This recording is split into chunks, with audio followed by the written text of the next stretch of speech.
The morning sun rose slowly over the quiet neighborhood, painting the lake with soft golden light. The water was calm, reflecting the trees and houses around it like a perfect mirror. Birds chirped gently, and the air felt fresh and peaceful. It was the kind of morning that invited people outside to relax, to breathe deeply, and to feel the beauty of nature. For Marcus, this was his favorite time of day. He loved the stillness, the sense of calm, and most of all, the feeling of being near the water. Marcus, a tall black man with kind eyes and a quiet presence, walked slowly down the wooden dock that stretched out over the lake.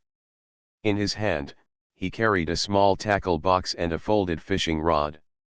His little boat was tied neatly at the side of the dock, rocking slightly with the gentle movement of the water. He had owned that boat for years, and to him, it wasn't just a boat.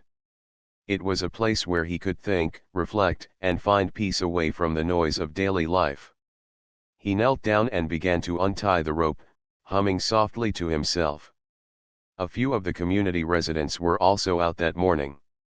Some were carrying their fishing gear, others were simply walking by the water with their coffee cups. Marcus nodded politely to those who passed, offering a small smile. A few smiled back, others avoided eye contact.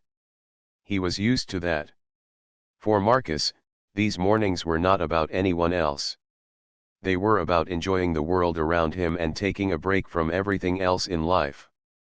He placed his fishing rod carefully in the boat, stepped inside, and adjusted himself on the wooden seat. The boat wobbled a little, then steadied. He reached for the small set of oars and began rowing slowly toward the center of the lake. But just as Marcus settled into his rhythm, he heard the sharp sound of footsteps on the dock. The sound was fast, loud, and purposeful, like someone marching in with authority. He turned his head slightly, and there she was, Karen. Karen was one of the most well-known faces in the neighborhood, though not for reasons people admired. She was the type of person who always wanted control. She had opinions about everything: how people parked, how lawns were cut, how loud music should be, and even how children should play in the park. As an active member of the HOA, she often spoke with confidence, sometimes too much confidence. That morning, Karen wore a pair of sunglasses pushed high on her head, her arms crossed tightly, and her lips pressed together in a thin line. She walked straight down the dock and called out loudly, her voice cutting through the calm morning air. "Excuse me. You need to move that boat right now," she shouted. Marcus stopped rowing. He turned back slowly and raised an eyebrow. "Good morning," he said calmly. His voice was polite, gentle even, but Karen wasn't interested in greetings. "You can't just leave your boat tied there," she said, pointing toward the side of the dock where his rope had been. "This dock is for community members only, and you don't have permission to keep it here. You'll need to remove it immediately." A few of the nearby residents looked up. Some were surprised by how quickly Karen had jumped into confrontation, but none of them dared to speak. It wasn't the first time they had seen her scold someone publicly. Marcus set his oars down and gave a small nod. "I understand your concern," he said, keeping his voice steady. "But I do have every right to use this dock." Karen's eyes narrowed. She laughed slightly, but it was not a warm laugh. It was the kind of laugh that carried disbelief and annoyance. "Oh please," she said loudly enough for others to hear. "I know all the residents here. I attend every HOA meeting. You're not on the list. You don't have any rights to this dock. So take your little boat and move it somewhere else before I call the HOA board." The words hung in the air like a heavy cloud. People nearby pretended to be busy with their fishing rods, but their ears were clearly tuned in. Marcus didn't raise his voice. He didn't argue. Instead, he nodded again and simply said, "Thank you for letting me know." He began rowing slowly, guiding his boat farther along the lake. Karen, unsatisfied with his calm response, pulled out her phone and started taking pictures. She snapped photos of Marcus, of his boat, and even of the spot where his rope had been tied. "I'll be sending this straight to the HOA," she announced loudly, making sure everyone around could hear. "You can't just break the rules and expect to get away with it." Marcus kept rowing, his expression unreadable. He didn't argue, didn't shout, didn't give Karen the reaction she seemed to want. Instead, he rowed gently to a quieter part of the lake, where the sound of her voice faded into the distance. The morning settled again into peace, though the atmosphere felt different. Some residents shook their heads quietly, exchanging glances. One older man muttered under his breath, "She just can't help herself." Another whispered, "He's been here longer than she has. Why is she bothering him?" Marcus dropped his anchor and let his boat drift slowly. He cast his fishing line into the water and leaned back, letting the soft sounds of nature wash over him again. To anyone watching, it might have looked as though nothing had happened. But Marcus knew better. He knew that Karen's complaints were not the end of the matter. Karen, on the other hand, walked back up the dock with a sense of victory. She thought she had put Marcus in his place. She thought she had shown authority. But what Karen didn't realize was that she had just picked the wrong battle. She assumed Marcus was simply a man with no standing, no authority, and no claim. What she didn't know, what no one in the neighborhood really knew, was that Marcus wasn't just another resident. He was the owner of the lake itself. Marcus kept that knowledge to himself, for now. He preferred peace, not confrontation. But deep down, he knew that one day, the truth would have to come out. And when it did, it would change everything for Karen, the HOA, and the entire fishing club that used the lake as if it belonged to them. For now, though, Marcus let the morning pass quietly. The sun rose higher, warming his skin as he waited for the first tug on his fishing line. He had no need to prove anything to anyone in that moment. The lake was his, and in time, the truth would speak louder than any of Karen's complaints. The day after the dock incident, the lake looked calm again, but the mood in the neighborhood had changed a little. People still walked their dogs and carried fishing rods, but their eyes moved more, and their voices were softer when Marcus passed by. Marcus felt it but did not let it touch his heart. He woke early, brewed tea, and sat by his kitchen window that faced the water. The light on the lake was like a clean sheet spread out by a careful hand. He took a slow breath and smiled. Peace was still there if he chose it. Karen, however, did not choose peace. Before noon, she posted a long message on the community app that many neighbors used. She wrote about rules, proper order, and unsafe boats tied without permission. She added photos of Marcus's boat and even circled the spot on the dock with a red marker tool. A few people replied with thumbs up signs. A few asked questions, "Are you sure? Has anyone talked to him?" One neighbor wrote, "He's polite. I have seen him here many mornings." Karen replied fast, saying the board would handle it. She also said she had already opened a complaint. Marcus did not have the app, but by noon he heard about the post. A friendly neighbor, Mrs. Leela from the corner house, saw him by his mailbox and walked over with a kind smile. "Good morning," she said. "I don't like drama, but I think you should know there's a post about you on the community app." "It's not very kind." Marcus thanked her for telling him. He asked no further questions. He did not want gossip to become a river that carried him away. "Thank you for your kindness," he said. "I'll handle it." He went back inside, cooked scrambled eggs with a slice of toast, and called his friend Daniel. Daniel owned a small landscaping company and had known Marcus for years. "You should show them the deed right now," Daniel said. "Shut this down." Marcus listened quietly. "I understand," he said. "But not yet. I want to give people a chance to act with fairness. Sometimes truth needs a little time to walk into a room." Daniel sighed but respected his friend's calm. "Then at least keep your papers ready," he said. Marcus glanced at the wooden file box in his study. The thick folder was there, the one that had all the documents, surveys, maps, and the deed. "They're ready," he said softly. That afternoon, Marcus returned to the dock. He checked the rope, wiped a bit of dew off the seat, and looked out over the water. A boy about 10 years old stood a few steps away with his grandfather. The boy gave a small wave. Marcus waved back. The grandfather leaned in and spoke softly, "Good day to you." He seemed to want to say more, then held back, choosing a simple smile instead. It was enough. Not every thought needed to become a speech. A moment of respect could be small and still meaningful. Karen appeared again, as if called by any sign of life near the water.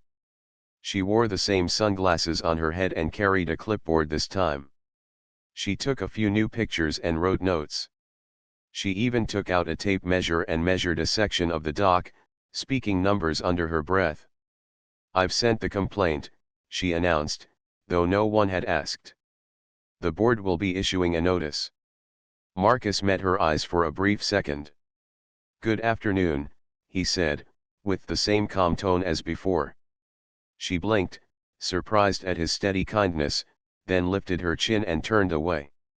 On the next morning, the mail carrier brought a thick envelope stamped with the HOA logo. Marcus accepted it with a calm thank you. He carried it to the kitchen table, set it down, and made tea first. He did not rush. The world often tries to push people to hurry, but peace does not like to be rushed. After a few minutes, he opened the letter. It was an official notice of violation, citing dock usage and unauthorized mooring. It warned of fines if the boat was not removed within 7 days. The letter used formal words and a firm tone. Marcus read the notice carefully from start to finish. Then he stood, walked to his study, and opened the wooden file box. He took out his folder and laid the pages on the table next to the notice. The survey map, with neat lines and the shape of the lake marked in blue, lay beside the deed with his name on it. He traced the edge of the lake on the map with one finger. He remembered the day he signed the papers years ago. The lake had once belonged to a family who could not keep it. The dock needed repairs, the water needed care, and the shore had to be cleaned. Marcus bought it not as a trophy, but as a promise to himself that he would protect a quiet place.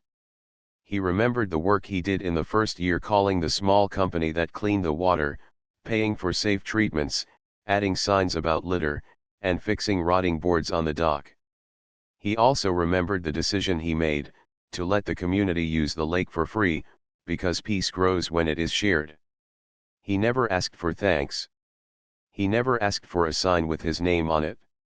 He only asked for respect, and for people to care for the water like it was special. A soft knock sounded on his door in the late afternoon. When Marcus opened it, he found a man in a blue polo shirt with a name tag that read Evan HOA Volunteer. Evan looked slightly nervous. "Good afternoon," he said. "I wanted to introduce myself. I handle some compliance matters." He held out a copy of the same notice that had arrived by mail. "I wanted to make sure you received this." Marcus nodded. "I have," he said. Evan hesitated, then added, "I also wanted to say. I'm new to this role. I'm trying to be fair." His voice was honest. Marcus appreciated that. "Fairness is a good place to start," he said. "Thank you for stopping by." Karen's voice drifted from the driveway, where she stood with crossed arms. "Make sure he knows the deadline," she called out. Evan gave a small, uncomfortable smile and said, "The letter explains the timeline." Then he left with a polite nod. That evening, as the sun turned the water a soft orange, the fishing club gathered near the gazebo. They met there many weekends, sharing coffee, telling small stories, and planning early morning trips. The club leader, a gentleman named Mr. Hart, looked worried. He enjoyed order, but he also valued kindness. "I don't understand why we're fighting by the water," he said quietly to the group. A few members agreed. One woman shook her head and said, "I have seen that gentleman here for years. He doesn't bother anyone." Someone else added, "We should be careful before we push people around." Not everyone agreed, but the room for doubt had opened. Meanwhile, Karen worked into the night. She printed the photos she had taken, slid them into plastic sleeves, and put them in a binder labeled Doc Evidence. She highlighted passages from the HOA handbook and wrote sticky notes on the edges. She knocked on doors and asked neighbors to sign a brief statement she had written. Some signed without reading. A few asked questions. Mrs. Leela did not sign. "I prefer to meet people with patience," she said gently. "I will wait to hear the full story." Karen frowned and moved on to the next house.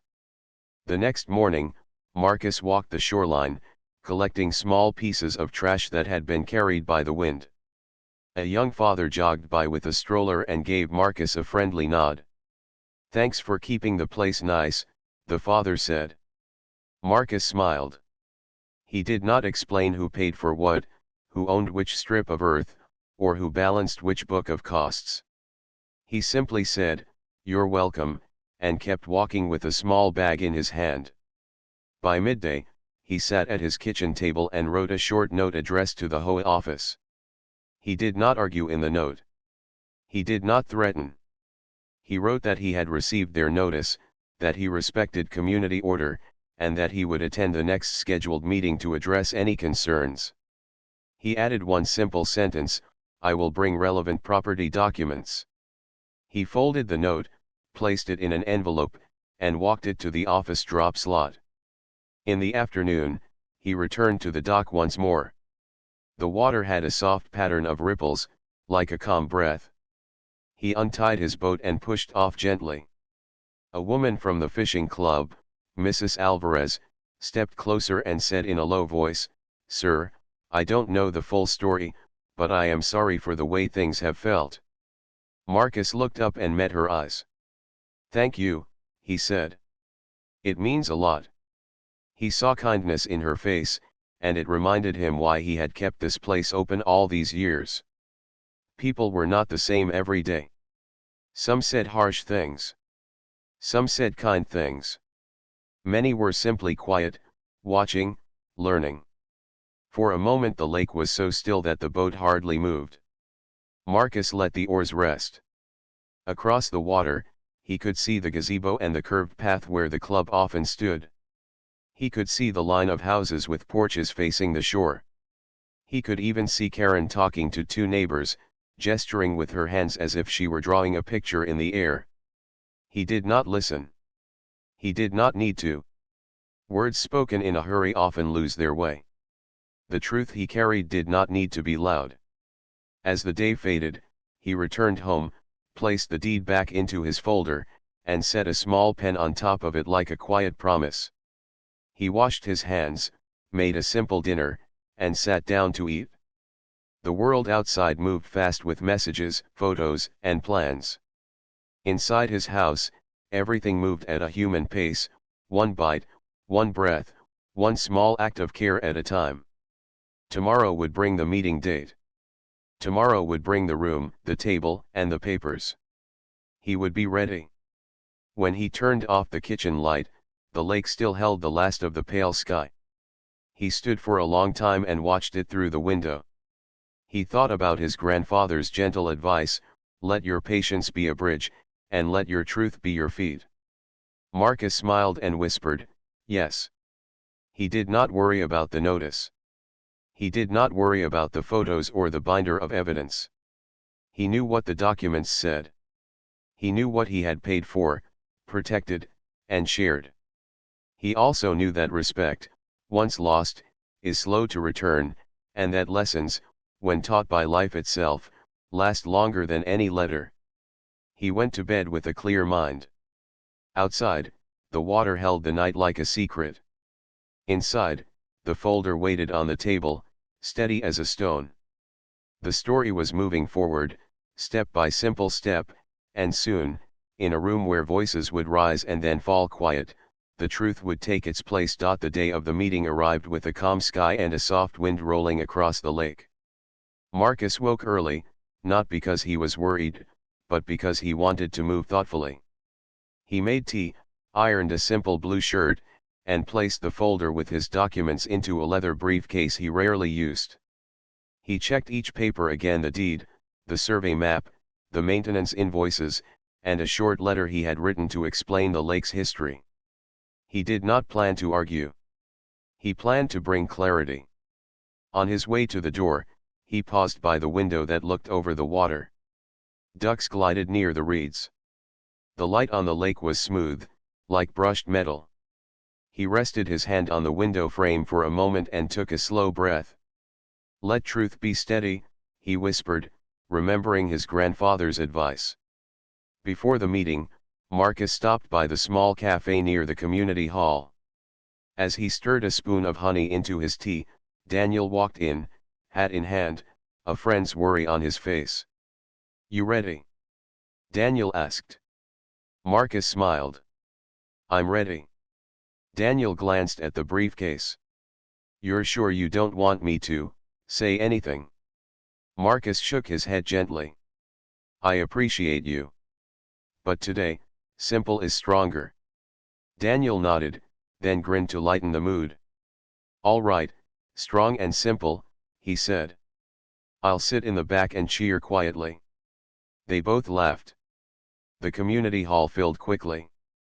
Folding chairs formed neat rows.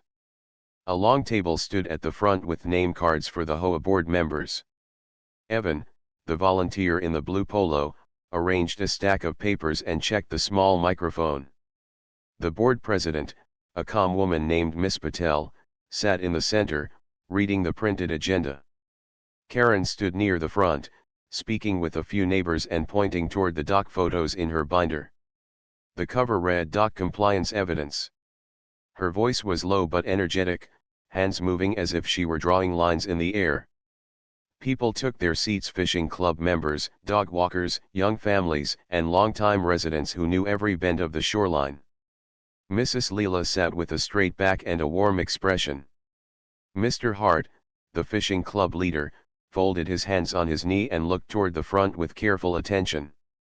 Mrs. Alvarez arrived with a small notebook and a kind nod for anyone who met her eyes. When Marcus entered, the room quieted just a little, like a ripple moving across water. He walked calmly to a chair near the middle and set his briefcase on his lap. He did not scan the room for support or for enemies. He simply sat with the steady patience that had brought him there.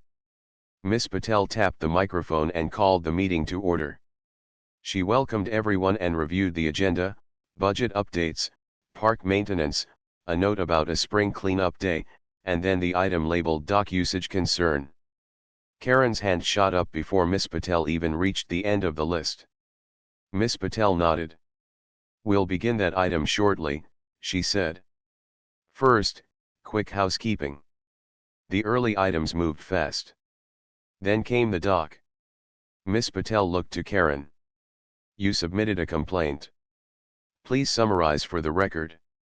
Karen stood with her binder, smoothed the front page, and began. Her voice was firm. She described an unauthorized boat, a non-compliant mooring, and repeated use without permission. She held up the printed photos, the circled dock, and a page from the HOA handbook. "We have rules to keep our shared spaces orderly," she said. "If we allow one person to ignore them, we risk losing structure for everyone." Some heads nodded. Others watched without expression. When Karen finished, Miss Patel thanked her and turned to the room. "Is the person named in this complaint present?" Marcus raised his hand and stood. "Yes," he said softly. He stepped into the aisle, briefcase in hand, and walked to the front. Miss Patel offered him a seat near the table. "You may speak," she said. "Please keep it respectful and brief." Marcus smiled faintly. "Respect and brevity are my plan." He placed the briefcase on the table, opened it slowly, and arranged the papers with calm hands. "Thank you, board members, and neighbors," he began. My name is Marcus. I have fished on this water for many years. I also maintain the shore, repair the dock, and pay for water care. He paused, not for effect, but to measure his words. I received your notice. I came today with documents that I hope will bring clarity. He slid the survey map toward Miss Patel, then the deed, then copies of maintenance invoices from the water service company. This is the recorded survey, he said. This is the deed. And these are records of care for the lake. The room leaned in as if moved by a single breath. Miss Patel looked down, then up, then back down. She lifted the deed and read the name. Then she read the property description, the water boundaries, the easement lines, the parcel numbers. Her face remained steady, but her eyes slowed on each line. Evan accepted a copy of the map and spread it gently beside a printed neighborhood plan. He matched the curving shoreline on one paper to the blue shape on the other. His hand moved carefully, as if he feared tearing the page. It aligns, he said in a low voice that still carried across the front row. The parcels match. Marcus continued, his tone even and warm. Years ago, I bought the lake from a family who could no longer care for it. I promised myself I would keep it safe and open. I allowed fishing without fees, because I believe places like this are better when they are shared. I paid for water treatments and dock repairs. I did not ask for signs with my name. I asked for respect. He looked at the room, not to force eye contact, but to offer fairness. In the recent days, I have been treated as if I do not belong. I am not here to argue. I am here to ask that we honor facts and good neighborly conduct.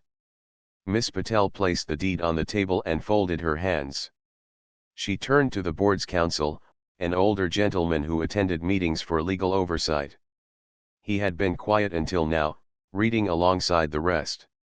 Mr. George, your initial view, she asked. He cleared his throat. These appear to be authentic property documents. I advise a formal verification with the county recorder's office, but on their face, they confirm ownership of the lake and dock structures as part of the recorded parcel. The room went still. A few soft gasps.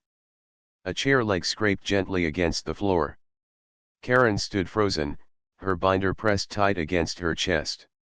She opened her mouth, then closed it. Finally she said, owning the lake doesn't mean he can just do anything. Her voice wavered at the edges. Marcus nodded. You're right. Ownership does not remove responsibility. It deepens it. That is why I have cared for this place for years. Miss Patel spoke carefully. If the deed is confirmed, then the dock notice issued by the HOA is not applicable. The HOA does not regulate privately owned property. We regulate shared community areas we own or manage by agreement. She took a breath, looking to the board members left and right. This would require us to rescind the notice. A murmur traveled through the chair's soft, unsure, then growing into a steady whisper. Mr. Hart stood from the second row. Madam President, may I say something? Miss Patel nodded. Please. Mr. Hart turned to Marcus. Sir, I want to thank you for keeping the water clean and open. Our club has fished here for years. We should have shown more care. If we've fallen short, I'm sorry. The words were simple and honest. They moved across the room like a gentle wind. Mrs. Leela raised her hand next. I would also like to thank Marcus, she said. Many people use this place and do not know the work behind it. We should be fair before we judge. She sat with the quiet dignity that had drawn people to her for years. Karen lifted her binder and flipped pages quickly, as if answers might be hiding in the plastic sleeves. But the handbook, she began. Miss Patel held up a calm hand. The handbook does not override property law, she said softly. If we made a mistake, we will correct it. Our role is not to win. Our role is to do right. Marcus kept his voice even. I'm not here to punish anyone, he said. But I need to make something clear.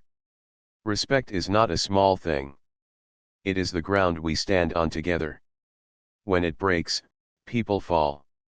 I will be reviewing how the lake is used. I will propose a simple permit system, with a few basic rules: kindness, care, and shared responsibility. He paused. I will put this in writing after the board confirms the records. Evan looked up from the map. I can coordinate the verification with the county first thing tomorrow, he said. And I'll draft a note acknowledging receipt of the documents. Miss Patel nodded. Please do. She turned to Marcus. Thank you for bringing these records. We will issue a correction once verification is complete. Until then, no fines or actions will be taken. The air in the room shifted, lighter for some, heavier for others. A couple of neighbors approached Marcus with small nods. Thank you, one whispered. We didn't know. Another said, we should have asked questions before taking sides. Marcus accepted each word with the same gentle reply, thank you. Karen did not move for a long moment. Finally, she spoke in a softer voice than anyone had heard from her in months. I didn't know, she said. I was trying to protect order. She looked down at her binder as if it had become heavier. Marcus met her eyes with steady kindness. Order is good, he said. But it must rest on truth. Miss Patel brought the gavel down lightly, not to make a scene, but to guide the room back to form.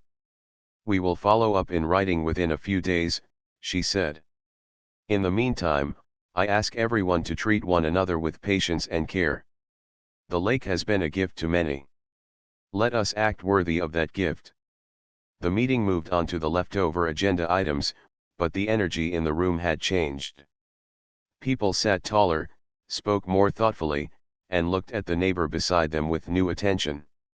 When it ended, chairs folded with soft clicks, and small groups formed at the edges of the hall. Mr. Hart approached Marcus and offered his hand.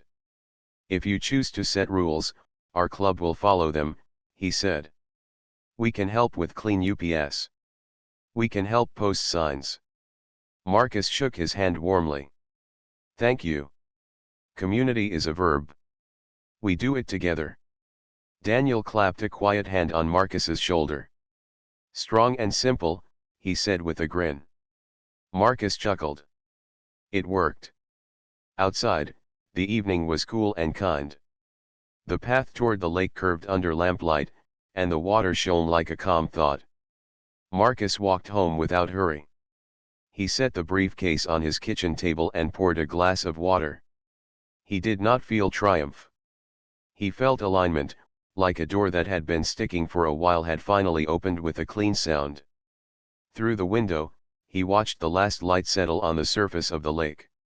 He thought about what comes next: writing the letter, proposing the permit system, setting gentle rules that invite respect. He also thought about the faces in the hall, the apology in Mr. Hart's eyes, the courage in Mrs. Layla's voice, the relief in Evan's quieted lines, and the small crack in Karen's tone when she said, I didn't know. Marcus turned off the kitchen light, and the lake took its place in the dark like a steady heart. Tomorrow would bring the formal confirmation, and after that, choices to shape the future of the water. Tonight, it was enough to let the truth rest where it belonged, clear and calm, like moonlight on the surface of a well-loved lake. The morning after the meeting felt clear in a way the lake had not felt in weeks. A soft breeze moved across the water, and the wooden dock gave its small familiar creak under the sun. Marcus woke early, made tea, and placed his briefcase on the table again, not because he needed it, but because the sight of those papers reminded him that truth had found its place. He checked his phone and saw a short email from Evan. The county office had confirmed the deed. The HOA would rescind the notice. A follow-up letter would arrive by afternoon. Marcus read the email twice, not out of doubt, but out of gratitude. He wrote a reply to Evan, "Thank you for your careful work." Then he typed a second note to Miss Patel, "I appreciate the board's fair process." He added one more line to both, I will share a proposal for future lake use.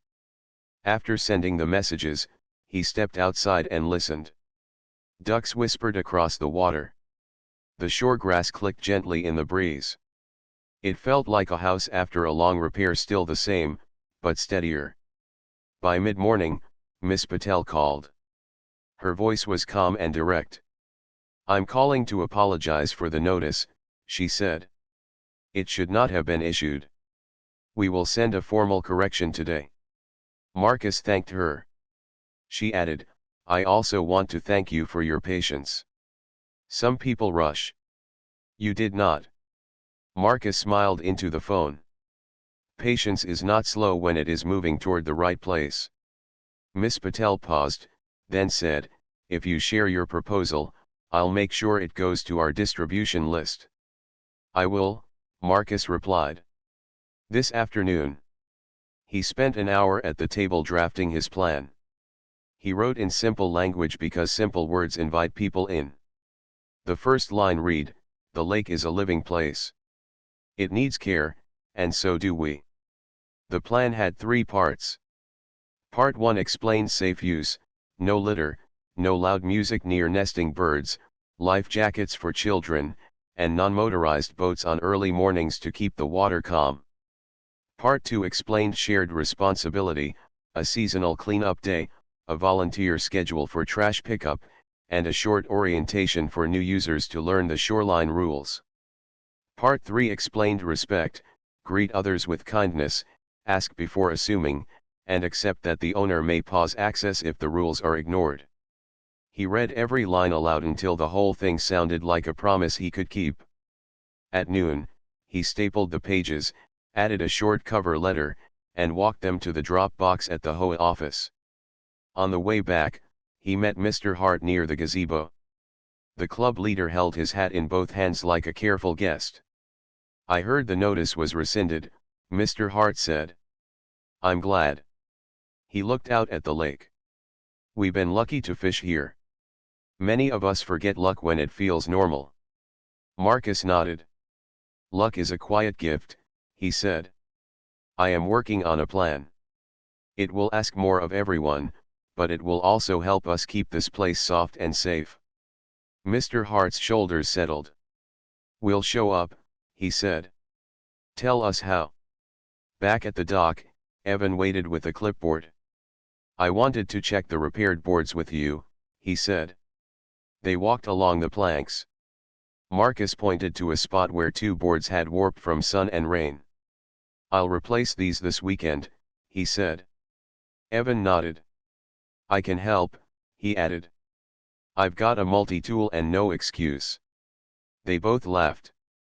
The laughter felt like a door opening, not to erase what had happened, but to let the next hour be lighter than the last. Across the path, a small group of neighbors gathered. Some waved. A few approached with short, careful words. "Thank you for sharing the lake," one woman said. "I'm sorry for the trouble," another added. Marcus accepted the words with a warm thank you. He did not keep a scorecard. He did not need people to perform apologies. He wanted to see different choices next time, and the time after that. By early afternoon, the HOA email went out. It was brief: the previous notice had been issued in error and was withdrawn. The board thanked Marcus for his documents and promised to review his proposal. Comments began to grow on the community app. Some neighbors wrote, "We appreciate the correction." Others asked, "How did we not know who owned the lake?" A few admitted they had rushed to judgment. Karen posted a short message: "Mistakes were made. I acted to protect order." It was not an apology. It was a defense dressed like a lesson. The room in the comments grew quiet. People were learning how to pause. Around 3 o'clock, Marcus printed a temporary sign and placed it near the dock: "Lake access under review. Please keep the area peaceful and clean. Thank you." He chose those exact words for a reason. They did not punish. They invited better behavior. Still, he knew the next step would be harder: a temporary pause on group events until the permit system began. He would write that note in the evening. He wanted to be precise, because precision is kindness when change is coming. Mrs. Leela arrived at the shore with a basket of tea cakes. "I baked too many," she said with a smile. "Please take some." She handed a plate to Marcus and another to Evan, who was securing a loose bolt with his tool. "Thank you," Marcus said. "You care for this place in many quiet ways." She looked at the water and nodded. "It has carried our children's laughter and our worries for many years. We must carry it back." A small boy, the same one from the other day, walked up with his grandfather and looked at Marcus's boat with bright eyes. "Do you catch big fish here?" he asked. Marcus knelt so they were eye level. "Sometimes big, sometimes smart," he said. "The smart ones make you wait." The boy grinned. The grandfather added, "We'll follow the new rules when they come." "They'll be simple," Marcus said. "And they'll make the fish braver." Late afternoon brought a gentle knock at Marcus's door. When he opened it, Karen stood on the porch with her binder held low, as if she had put down a shield. Her voice was steady, but thinner than usual. "I wanted to say. I didn't know. I moved fast." Marcus looked at her for a quiet moment. He did not fill the silence with excuses for her or with sharp words. He let the silence be true. "Thank you for coming," he said at last. "Going forward matters more than going back." Karen shifted her weight. "People think I like conflict," she said. "I like order." Marcus nodded. "Order is only good when it grows from respect," he said. "When respect is missing, order becomes a tool to push." The words were gentle, but they asked her to set something down. Karen looked away and whispered, "I understand." She left without asking for anything more. After she walked off, Marcus sat with his notebook and wrote the next letter, effective immediately. "Organized group events are paused for 2 weeks while we finalize a permit system. Individual quiet use is allowed under posted guidelines." He added a line that mattered to him: "During this pause, teach your children the names of the birds, the shape of the shoreline, and the sound of your own quiet. That is the first rule." He smiled when he wrote it.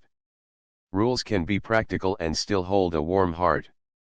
He sent the letter to Miss Patel, who replied quickly, "We will distribute this today."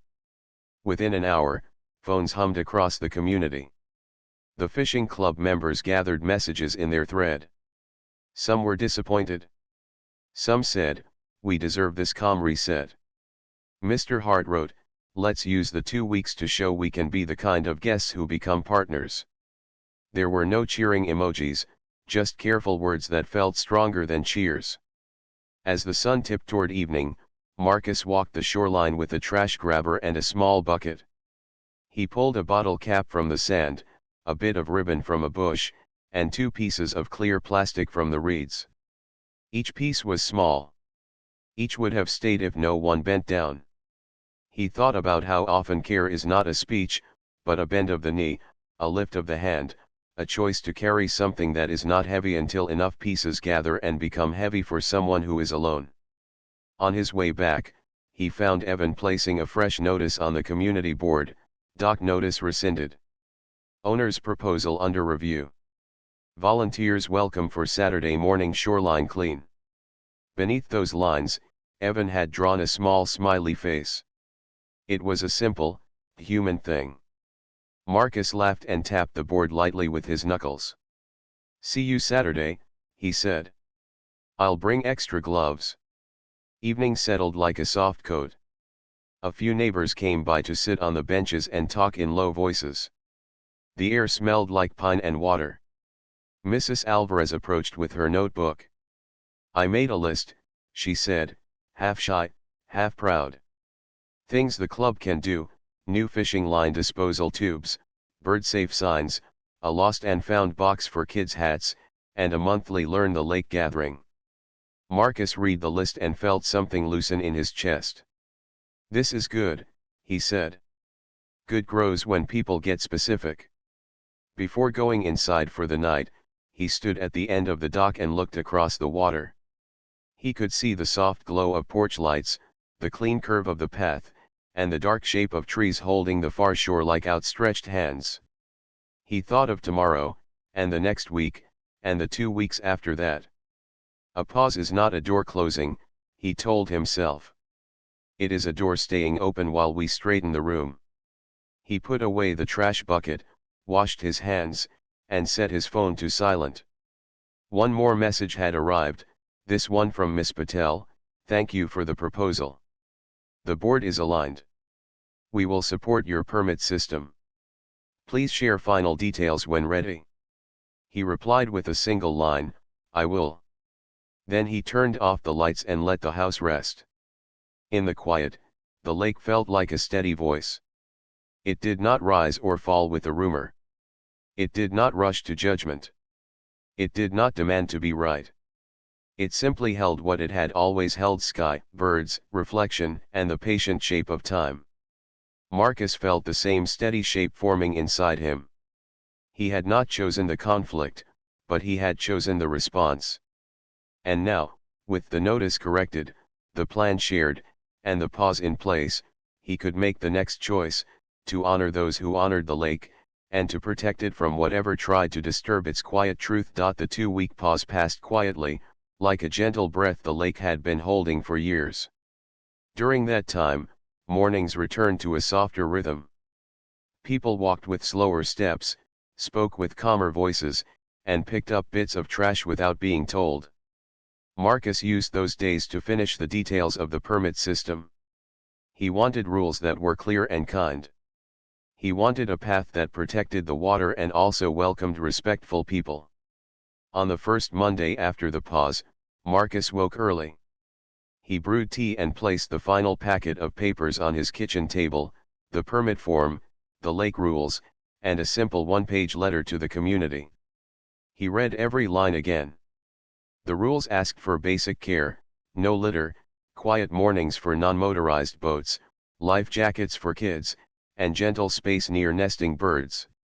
The permit form was short and plain. It asked for a name, a contact, and a promise to follow the rules. There were no fees for individuals who lived nearby and agreed to help with cleanups. There was a small cost for outside groups to cover maintenance. It felt fair. There was one more letter in the packet, written with special care. It was for the fishing club. It said, in calm and steady words, that the club's group access was ending. The club could no longer hold events on the lake as an organization. Members were welcome to apply as individuals and follow the same rules as everyone else, but the club itself was not permitted. Marcus knew it would be the hardest page to read. He had read it out loud at least 10 times and changed a few sentences until they sounded firm and thoughtful, not angry. The letter explained why: too many complaints had come from the club's leadership, the tone had not been kind, and the group had forgotten that the lake was a gift, not a right. He did not list names. He did not point fingers. He simply set a boundary. At 9 o'clock, he emailed the packet to Miss Patel and Evangelist. 10 minutes later, his phone buzzed. Miss Patel replied, "Thank you. We will send this to everyone before noon." Evan added a line of his own: "The forms look good. I can post copies at the office and the board by the dock." Marcus smiled, grateful for their help. Then he carried a small stack of printed forms to the community board and pinned them in neat rows, one corner at a time. The morning sun was warm on the dock. The water wore the sky like a calm coat. A few neighbors drifted over, drawn by the papers and the simple word permits in clear letters. A man in a faded baseball cap read the rules and said, "This is fair." A young mother pointed to the line about life jackets and nodded. "Good," she said softly.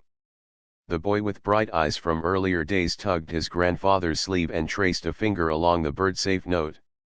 "We'll be quiet for the nests," he whispered.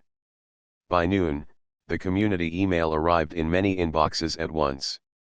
Phones buzzed on kitchen counters and porch tables. The note began with simple gratitude for patience, then explained the new system. At the bottom, there was a link to the permit form, and a clear line in bold: the fishing club's group access is discontinued, individuals may apply under the new rules. The words were steady, not sharp. Still, they cut in the way truth sometimes does when it removes something that had been taken for granted. Mr. Hart came to the shore around 1 o'clock. He walked with his hands folded in front of him, the way people walk when a door has closed and they want to leave it gently behind. Marcus met him near the bench. They stood quietly for a moment, both looking at the water. The lake did not judge. It held shadows and light in the same smooth way. "I read your letter," Mr. Hart said at last. His voice was soft, not weak. "I understand." The club forgot its manners. He turned the cap in his hands and added, "I should have spoken sooner. I let the loudest voices stand for all of us." Marcus listened. "You spoke when it mattered," he said, thinking of the meeting and Mr. Hart's simple apology. "That counts." Mr. Hart nodded. "We'll close the club quietly," he said. "I'll ask people to apply on their own if they wish. And I will remind them that every cast is a thank you, not a demand." The words were better than Marcus could have written. He felt a small warmth spread in his chest. "Thank you," he said. "For the fish and for the truth." That afternoon, Evan brought a box from the HOA storage room, odds and ends from the club, a sign-in clipboard, a tangle of spare line, a coffee tin with a handful of coins. He placed it on the bench beside Marcus and Mr. Hart. "I found these near the old bin," he said. "Not sure if you want to keep any of it?" Mr. Hart smiled sadly. "I'll take the clipboard," he said. "Maybe we'll use it to sign up for cleanups instead of competitions." Evan grinned. "That sounds like a better prize." Around 3, Karen appeared on the path. She walked more slowly than usual. Her binder was gone. She carried nothing in her hands. When she reached the board, she read the permit notice quietly from top to bottom. Then she turned to Marcus. "I saw the line about the club," she said. Her voice was careful. "Is it final?" Marcus nodded. "Yes. As a group, it is not permitted here. People can still come as individuals and follow the rules." Karen looked down. "I understand," she said. She hesitated, then added, "If you need extra hands for the Saturday cleanup, I can help." The offer was small and real. Marcus accepted it with a single word. Yes. He let that word carry more than permission. He let it carry a little trust.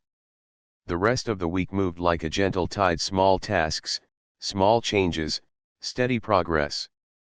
Forms came in through the HOA office. Many were from families who simply wanted a quiet afternoon by the water. A few were from older residents who had loved the lake long before any boards or binders. Some were from teenagers who promised to help with litter and asked for a chance to practice paddling at dawn. No forms came from groups. That made the shoreline feel different. It moved the space from ours to take to ours to share. On Saturday morning, the volunteer cleanup began just after sunrise. Evan set out a table with a roll of trash bags, a basket of cloth gloves, and a sign that read, "Thank you for caring." Miss Patel arrived with a box of bottled water and a short welcome. "We keep places by keeping promises," she said simply. "Today's promise is to leave the lake better than we found it." People gathered in small teams and drifted along the shore. They freed reeds from plastic, combed the sand for bottle caps, and unhooked an old piece of fishing line from a low branch. Mr. Hart showed a group of kids how to spot hidden bits of trash by watching for unnatural shine. The kids liked this game. They moved like detectives. Karen came with a small rake and a steady face. She did not give instructions. She did not measure the dock.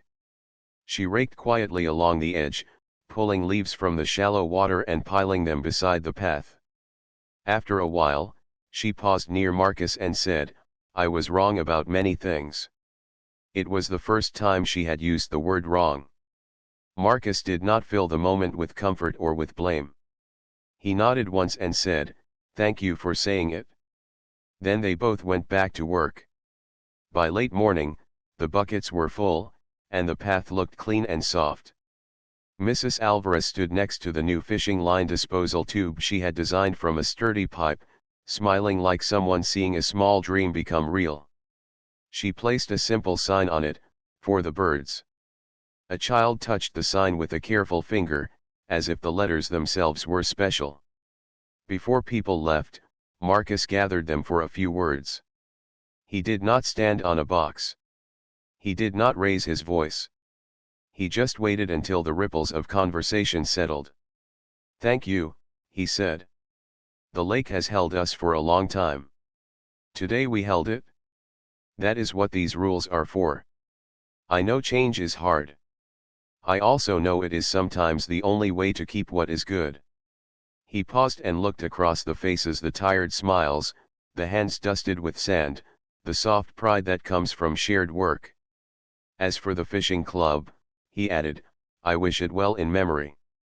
We will build something new now, a simple fellowship of people who show care.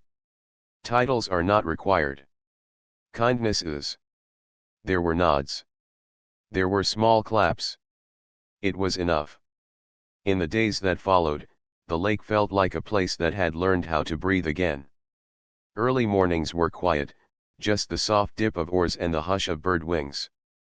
Afternoon visitors brought small coolers and big patience. People greeted each other with friendly nods. When someone dropped a wrapper by accident, another person picked it up and handed it back with a smile and a "you might have lost this." It became normal to see someone bend down without being asked. One evening near sunset, Marcus took his boat out to the middle of the lake. The light was warm and low. The water wore the sky like gold.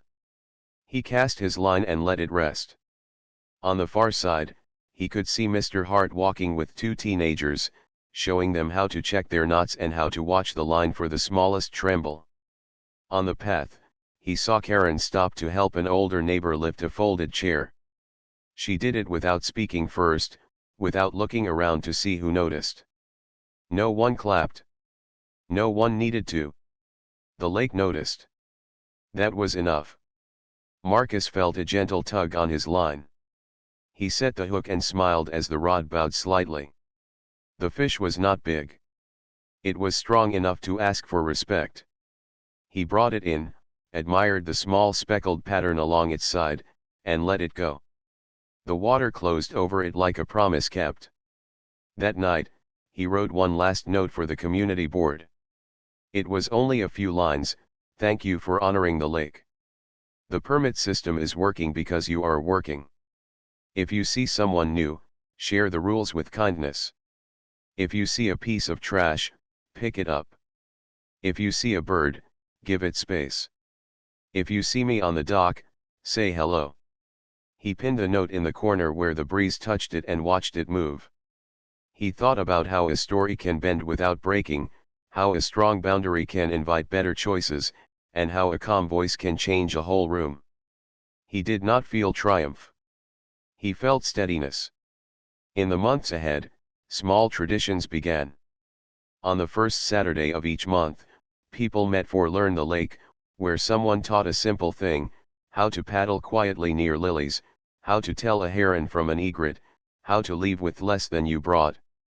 There were no trophies, no tall tales shouted over each other. There were steady hands and warm eyes and the quiet pride of care. And if anyone asked why the fishing club ended, people did not whisper or argue. They said the truth in simple words: the lake needed respect, and the rules helped us remember. Then they would point to the water and say, "Look." Because the answer was already there, in the clean curve of the shore, in the clear ripples, and in the calm morning where a man in a small boat sat with a peaceful heart, holding a line that connected him to more than a fish, to a place, to a promise, and to a community, learning, at last, how to share.